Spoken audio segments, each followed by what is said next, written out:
प्यार कभी राशन की दुकान पर नहीं बिकता। क्या बात है सुहानी, क्या सोच रही हो? राकेश ने जैसे ही सुहानी को चाय का प्याला पकड़ाया तो सुहानी अपने ख्यालों के संसार से वापस आ गई।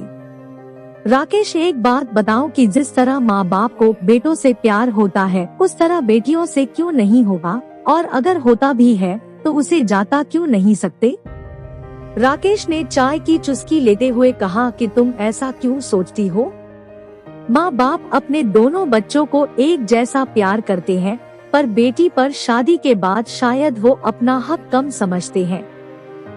हाँ, शायद इसलिए कभी उससे शादी के बाद ये पूछना भूल जाते हैं कि तुझे हमने हमेशा अपने साथ रखा और आज जब हम तुझे एक अजनबी के साथ भेज रहे हैं तो तू क्या खुश रह भी पाएगी या नहीं? क्या उन्हें ये डर होता है कि अगर बेटी खुश नहीं रह पाई और वापस आ गई तो क्या होगा, हम समाज में कैसे रहेंगे?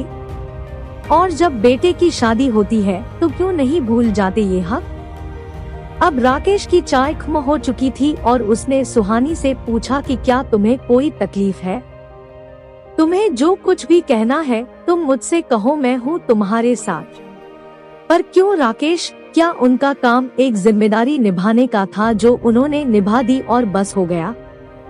राकेश समझ नहीं पा रहा था कि सुहानी इतनी कड़वी बातें क्यों कर रही है, पर वो जानता था कि शायद ये वो सब घाव है जिनसे सुहानी आज बहुत मजबूत बनी है, जो शायद उसे उसके अपनों ने ज्यादा दिए हैं।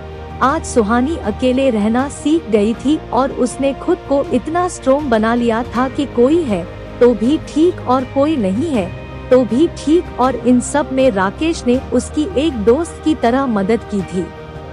राकेश को सही गलत में फर्क समझने में बहुत देर लगी थी, पर तब तक सुहानी अपनों से दिए गए घाव हद से ज्यादा सहन कर चुकी थी। राकेश ने जब उसको संभाला वो बिल्कुल टूट चुकी थी। जिसके साथ अच्छा करती गई उसने सिर्फ अपना फायदा उठाया और उसे धोखा दिया। लोग दिखावे के लिए सब थे उसके पास, पर सच्चाई दिखावे की मोहताज नहीं होती। चेहरों से नकाब उतरने लगे थे लोगों के, कोई नहीं था उसके पास उसकी खुशी, उसका दर्द बांटने के लिए, ना ही दोस्त ना ही रिश्तेदार। राकेश और सुहानी कब पति पत्नी से अच्छे दोस्त बन चुके थे पता ही नहीं चला, और अमन खुश था कि सुहानी सब कुछ भुलाकर खुद को आगे बढ़ाने की कोशिश कर रही है। लेकिन आज फिर सुहानी कमजोर पड़ रही थी। सुहानी, तुम्हें अपने पास्ट को भुलाकर आगे बढ़ना होगा। जिसने जो भी तुम्हारे साथ किया उससे तुमने कुछ ना कुछ जरूर सीखा है। कभी कभी चोट लगनी इसलिए भी जरूरी हो जाती है कि हम अपनी मजबूती को पहचान पाए, पर जितना राकेश सुहानी को समझाने की कोशिश कर रहा था उतना ही सुहानी कमजोर महसूस कर रही थी।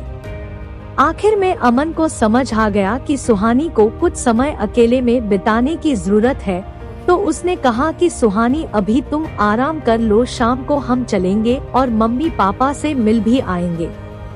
सुहानी जब कमरे में जाने लगी तो बोली, राकेश, मुझे भी किसी वक्त पर प्यार की जरूरत थी और कोई नहीं था मेरे पास, ये बात मैं कभी नहीं भूल सकती।